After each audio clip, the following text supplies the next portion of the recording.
सत्याचा विजय.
माझेही कल्याण होईल असा माझा आशीर्वाद आहे.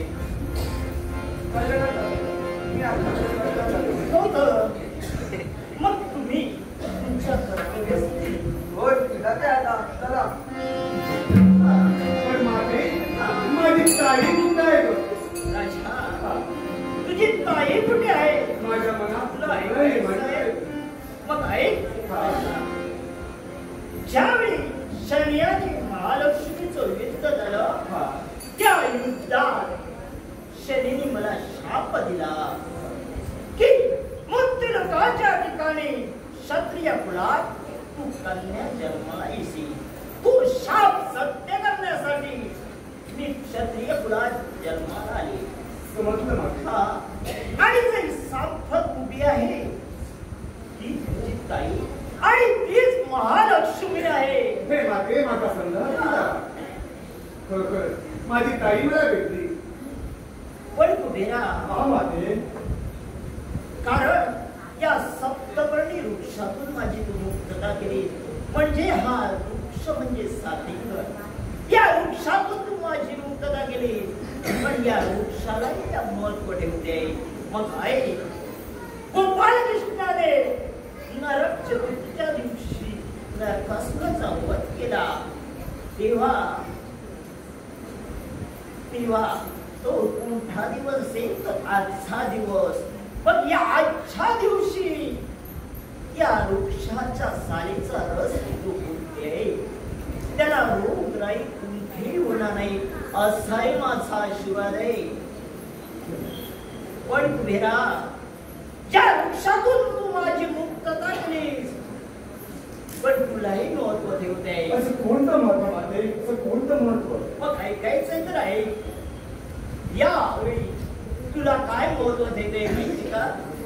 मग सांगितलं ज्यावरती या वृक्षातून तू माझी मुक्तता केलीस मग प्रत्येक अमावास्या अपुष्पी मानली जाते. पण ही दीपावलीची येणारी अमावास्या ही शुभ मानली जाईल. त्या दिवशी तुझं आणि माझं पूजन केलं जाईल. त्यांना धनलक्ष्मी असे प्राप्त होईल. पण जर सांप्रत माझं पूजन केलं आणि तुझं पूजन जर नाही केलं तर ती निष्फळ भक्ती होईल असाही माझा आशीर्वाद आहे. धन्य झाला माते, धन्य झाला माते. पण तेच तुला म्हणण्याप्रमाणे मी या सप्तपर्णी वृक्षाचा भेद केला. तू म्हणून मला देखील महत्व ठेवलं. आणि ते असं कोणतं महत्व असेल? सर्व येणाऱ्या अमावास्या या अपशकुनी मानल्या जातात. आणि उद्या येणारी ती अमावास्या आणि ती अमावास्या कोणती असेल तर अश्विन कृष्ण अमावास्या. आणि त्या अश्विन कृष्ण अमावास्येला जर कोणी तुझा आणि या कुबेराचं पूजन केलं असेल तर त्याला सौख्य, आरोग्य आणि धन प्राप्त होईल. माते हा कुबेर धन्य झाला. माते हा कुबेर धन्य. पण कुबेरा, तो यक्ष कुठे आहे तुला पाहायचा आहे. मग तो पहा.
समाज मला दिसतोय म्हणून बाकीला पायवर पडणार आम्ही नव्हे आणि सगळ्यांची धाव कुंपणापर्यंत म्हणजे तिथपर्यंत पराक्रम आहे या महाराष्ट्राला आई नाही आई हे वाक्य आई सैन्याची धाव म्हणजे पण सौर्या सैन्य जेव्हा धावताना पाहा तर आपल्या जिद्दीनं धावतात कारण त्याला शिकवला जायचं असतं लक्षात ठेव पण यावेळी तिच्या व्याज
शेवट केला आणि या नाटकाचा गोड केला मग हे माते